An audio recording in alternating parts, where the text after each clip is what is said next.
Welcome back to the channel, everyone. Today, we're diving into one of the most legendary aircraft ever created, the Lockheed SR-71 Blackbird. This machine wasn't just fast, it redefined what humans thought was possible in aviation.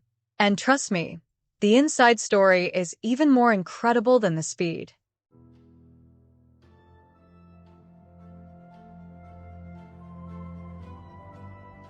The SR-71 was born during the Cold War, when the United States needed a spy plane that no missile could catch. Lockheed's secretive Skunk Works team, led by the brilliant Clarence Kelly Johnson, designed an aircraft so advanced that only 32 were ever built. It entered service in 1966 and remained active until the late 1990s. Even NASA flew it until 1999.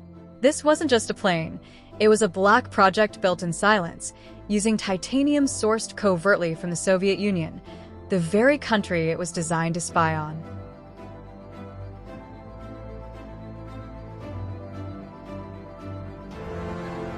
The Blackbird could cruise above 80,000 feet, with an official altitude record of 85,068 feet.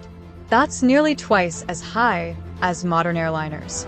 At those heights, the sky turns dark blue, and pilots could literally see the curvature of the Earth. And the speed?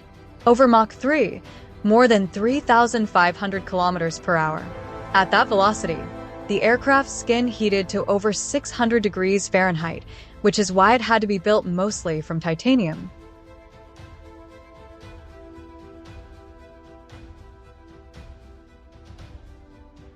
Now, let's step inside. The SR-71 required a crew of two, the pilot and the reconnaissance systems officer. Both sat in specially modified 00 ejection seats, meaning they could eject safely even from zero altitude and zero airspeed. But the cockpit wasn't spacious or comfortable. Pilots wore a full-pressure suit, the S901J, and later the S1030, similar to what astronauts used. These suits included a breathing system, thermal protection, and even a urine collection device. Because the gloves were thick, many cockpit controls were oversized. The pilot had a modern flight stick, grouped gauges, and a throttle on the left side. The reconnaissance officer, however, had no flight controls, only mission systems. Flying the SR-71 was both a privilege and a physical challenge. Visibility was extremely limited. The pilot had small canopy windows and relied heavily on instruments and a special peripheral vision horizon display, which used light intensity to help maintain orientation at high speeds. Landing was notoriously difficult. The pilot had to depend on peripheral cues and precise control inputs. Meanwhile, the reconnaissance officer had no forward view at all, only side windows and a downward view sight for monitoring equipment. Despite these challenges, pilots described the SR-71 as a joy to fly. At altitude, it felt smooth and quiet, with no sensation of speed. But takeoff was a different story. The acceleration pushed pilots deep into their seats.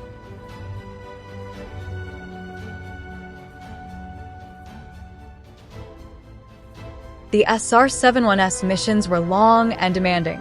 The aircraft burned fuel so quickly that it often had to refuel shortly after takeoff. Mid-air refueling, especially at night or in bad weather, required incredible precision. Outside the aircraft, temperatures soared above 600 degrees Fahrenheit at Mach 3. Inside, movement was restricted, and pilots had to maintain intense focus for hours. But the rewards were unforgettable. Meteor showers from above, massive thunderstorms from 80,000 feet, and a view of Earth few humans have ever seen.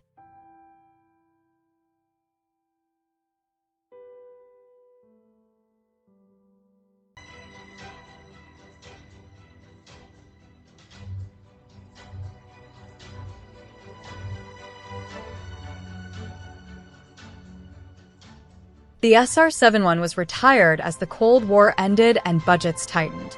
Satellites and stealth drones took over many of its missions. But the story doesn't end there.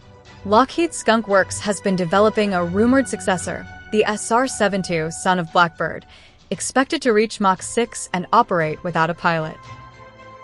Whether or not we'll ever see it in action remains a mystery. But one thing is certain. The SR-71 Blackbird remains one of the greatest engineering achievements in aviation history.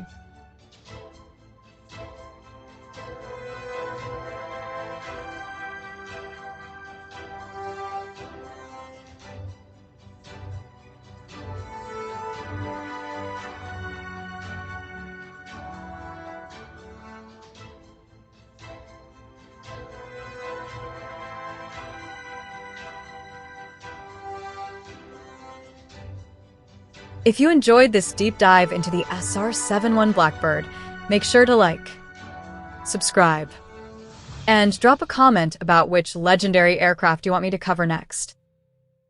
Thanks for watching, and until next time, keep exploring.